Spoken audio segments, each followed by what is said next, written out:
नमस्कार दोस्तों, मैं Manoj Sharma JCT typing and computer classes Jaipur से आपका स्वागत करता हूं।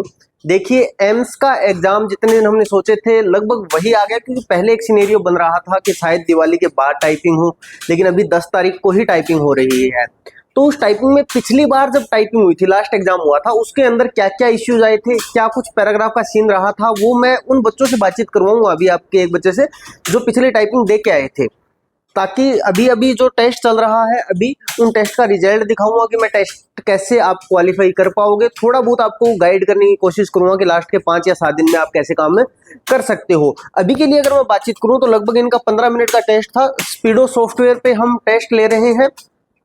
लास्ट टाइम जब एग्जाम ऐड हुआ था तब हमने विकास जी जो स्पीडो के जो ओनर है उनसे हमने बातचीत करके एम्स के रिजल्ट के अकॉर्डिंग हमने टाइपिंग ऐड करवाई थी। उन्होंने ऐड किया हुआ है, एक बेहतरीन शानदार तरीके से काम किया हुआ है, तो उसके अकॉर्डिंग हम इस पे टेस्ट ले रहे हैं बिल्कुल सटीक एक्यूरेसी के साथ। अभी 9 सेकंड बचे हैं इस वाले रिजल्ट को। अभी मैं आपको रिजल्ट दिखाने की कोशिश करता हूँ, फिर मैं उनसे पूछता हूँ कि उनके लिए क्या कुछ चीजें रही थी। ठीक है, देखिए, अब आप देखिए जूम करके अगर मैं दिखाऊं आपको, तो अभी जो इसमें क्या है कि जो ग्रोथ स्पीड आई है, अब ग्रोथ क्या आई है आपकी 49 आई है। ठीक है, 49 के साथ आप इन्होंने यहाँ मिस्टेक की है 7.5, तो इनके 75 वर्ड काट लिए गए। अब इनकी बाद में स्पीड बच गई अभी 44.04, तो ये क्वालिफाई है, क्योंकि स्पीड होनी चाहिए तो ये 35। अगर मैं बातचीत करूं तो लगभग ये 8 या 9 वर्ड प्लस में ही पास हुए हैं। 35 की चाहिए इनको काट के, लेकिन इन्होंने पिछला एग्जाम दिया था, पिछले में पास हो गए थे लेकिन मेरिट से आउट हो गए थे। तो एक बार के लिए अगर मैं बातचीत करूं इनसे, ठीक है, तो उनसे मैं पूछता हूं। ठीक है, उन्हीं आप पिछला टेस्ट दे के आए थे, तो अगर मैं बातचीत करूं तो जैसे हमने ये पैराग्राफ लगाया, तो अगर मैं इसको शुरुआत करूं तो क्या दिखने में लगभग ऐसा ही था? हाँ, लगभग ऐसा ही था। थोड़ी सी वर्ड लेंथ ज्यादा थी बस। थोड़ी सी वर्ड लेंथ ज्यादा थी और बाकी दिखने में ऐसा ही था। हाँ, लगभग सेम ही था। और अगर मैं ये बातचीत करूं यहाँ वाली, तो एक बार आप दिखाना, इसके अंदर फॉन्ट साइज आपने बताया था कि मेरे को छोटा है, तो इतना फॉन्ट साइज हाँ इतना सा था फॉन्ट साइज। यहाँ फॉन्ट साइज है ना, आपको लगभग इतना ही मिलेगा। थोड़ा सा और जूम करके मैं दिखा देता हूँ। पिछले बार की बातचीत कर रहा हूँ कि पिछले बार जैसे टाइपिंग हुई थी, फॉन्ट साइज इतना मिलेगा। यहाँ पे आपको प्लस और माइनस, मतलब आप फॉन्ट साइज कम और ज्यादा कर सकते हो। मैं सही हूँ? Yes yes. हाँ, तो यहाँ पे फॉन्ट साइज ज्यादा कम ज्यादा कर सकते हो। स्क्रीन आपको इतनी मिलने वाली है, हाफ स्क्रीन में काम होगा, फुल स्क्रीन नहीं कर सकते आप। फुल स्क्रीन थी ऊपर, पूरी ऊपर फुल स्क्रीन थी या नीचे नहीं, ऑटोमेटिक थी वो। कुछ नहीं कर सकते चेंज। और अगर मैं बातचीत करूँ कीबोर्ड कौन से थे वहां पे? कीबोर्ड लेनोवो के थे। लेनोवा के एनटी के सेंटर पे हुई थी आपकी एनटी के एग्जाम सेंटर पर। अगर वहां होती है तो लेनोवा की कीबोर्ड रहने वाले हैं। लेनोवा की कीबोर्ड उभरे हुए कीबोर्ड होते हैं। आपको अगर लेनोवा कीबोर्ड मिले और अगर एनटी के सेंटर पे आपका एग्जाम आ रहा है तो आप जरूर कीजिए। एक सेकंड रिजल्ट और दिखा रहा हूँ आपको, जो अभी क्वालिफाई वाला आया था 36 पॉइंट समथिंग के। इनकी देखिए यहाँ पर क्या हुआ कि 11 एरर आई है, तो वर्ड 110 कट गए।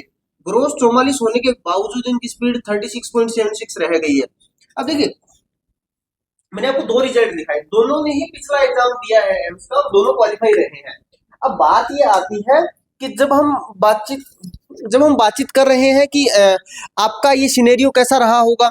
एक देखिए, एक दो चीजें जो दिक्कत आ सकती है, एक आपको लेनोवा की कीबोर्ड में प्रैक्टिस कर लेनी चाहिए अगर आपको मिल रहा है। दूसरा, आपको थोड़ा सा वर्ड लेंथ 6 के आसपास रख के प्रैक्टिस कर लेनी चाहिए। कुछ बड़े वर्ड आए थे पिछली बार, डिमोनेटाइजेशन पे था ना शायद पिछली बार।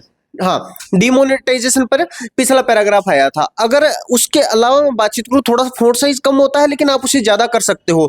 तो अगर आप कम पे कंफर्टेबल हो तो आपको स्क्रॉल करने में दिक्कत नहीं आएगी। आपको स्क्रॉल कम करना पड़ेगा, थोड़ा सा टाइम बचेगा आपका उसमें।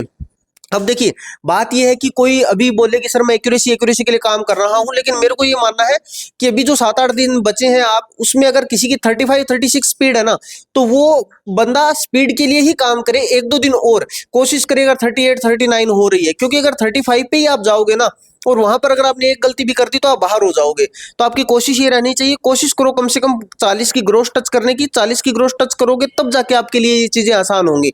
उसके अलावा अगर आपके एमसी रिलेटेड कोई भी डाउट है तो आप हमें कमेंट बॉक्स में लिख दीजिए, हम आपको जवाब देने की कोशिश करेंगे।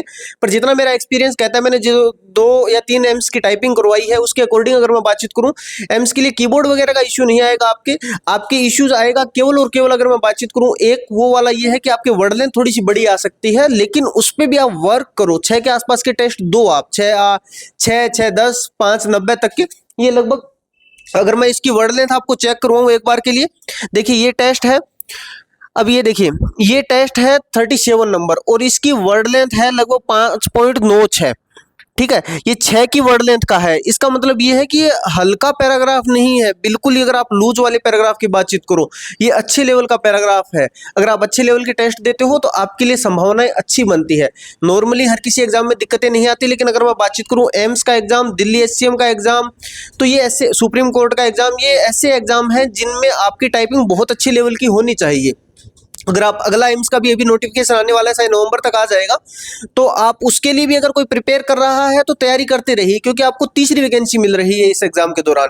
अगर इसके अलावा भी अगर आपके अभी तक भी कोई डाउट है तो आप कमेंट बॉक्स में लिखिए, मैं आपको उसका सोल्यूशन देने की पूरी कोशिश करूंगा। हमारे साथ जुड़ने के लिए बहुत बहुत धन्यवाद। जय हिंद, जय राजस्थान।